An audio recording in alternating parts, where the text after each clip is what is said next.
यदि अल्फ़ा और beta polynomial F X equal 2x² + 5x + k के जीरोज़ हैं और यदि α² + β² + alpha into beta is equals to 21/4, तब k की पॉसिबल वैल्यू पता करना है अपने को। ठीक है, तो आपको ये पॉलिनोमियल दिया हुआ है और अल्फ़ा और बीटा इसके जीरोज़ हैं और अल्फ़ा और बीटा में ये कंडीशन दी हुई है, तो हमको k की ऐसी वैल्यू पता करनी है, k की ऐसी पॉसिबल वैल्यू पता करनी है जिसके लिए कंडीशन ट्रू हो।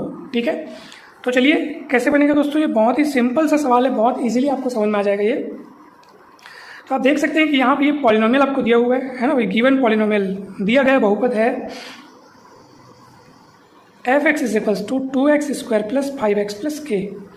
ठीक है, अब इसके जीरोज़ है ना भाई, alpha and beta are zeros. Alpha और बीटा क्या है, इसके शून्यक हैं, जीरोज़ ऑफ f(x). अल्फ़ा और बीटा इस f(x) यानी इस पॉलिनोमियल के क्या है, शून्यक हैं। तब ऐसी स्थिति में दोनों शून्यकों का योग, सम ऑफ टू जीरोज़ अल्फ़ा और बीटा, दोनों शून्यकों का योग क्या होगा, आप सभी को पता होगा, -b/a।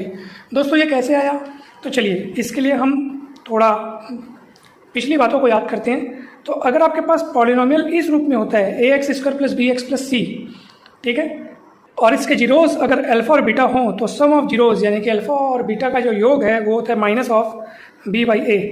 यानी कि आप देख सकते हैं माइनस तो है ही, साथ कौन है, b कौन है, x का कोफिशिएंट, तो coefficient of x upon a कौन है, x² का कोफिशिएंट, यानी माइनस फिर x के साथ जो है वो और अपॉन में x² के साथ जो है वो b/a। तो आप इस प्रारूप को इससे कंपेयर कर लीजिए और देख लीजिए कि यहाँ पे a b c की जगह में कौन है। a की जगह में 2 है, साफ दिख रहा है, b की जगह में 5 है, आप देख सकते हैं, a की जगह पे 2, b की जगह पे 5, c की जगह पे k।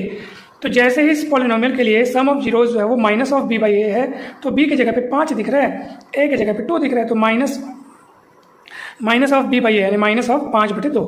कंपेयर कर लिए इसको इससे, और जिसके लिए जो फॉर्मूला होता है उसी को देखते हुए इसके लिए लगा लिए। सम ऑफ जीरोस क्या होता है, c/a, यानी constant term upon coefficient of x², c/a। ठीक है दोस्तों, तो चलिए अब हम बढ़ते हैं आगे और आप देख सकते हैं कि यहाँ पे सम ऑफ जीरोस यानी अल्फा इंटू बीटा, ये क्या होगा, c/a। तो c की जगह पे आपको k दिख रहा है और a की जगह पे आपको 2 दिख रहा है। ये a b c आप इससे कंपेयर करके देख लो, यानी कि a b c 2 5 k, a की जगह 2, b की जगह 5, c की जगह k। ठीक, तो ये हो गया दोस्तों। अब हम बढ़ते हैं आगे। अब दोस्तों क्वेश्चन में क्या कंडीशन दी है, अल्फा और बीटा के बीच ये कंडीशन हमको दी गई है, तो इस कंडीशन का हम लोग इस्तेमाल करेंगे।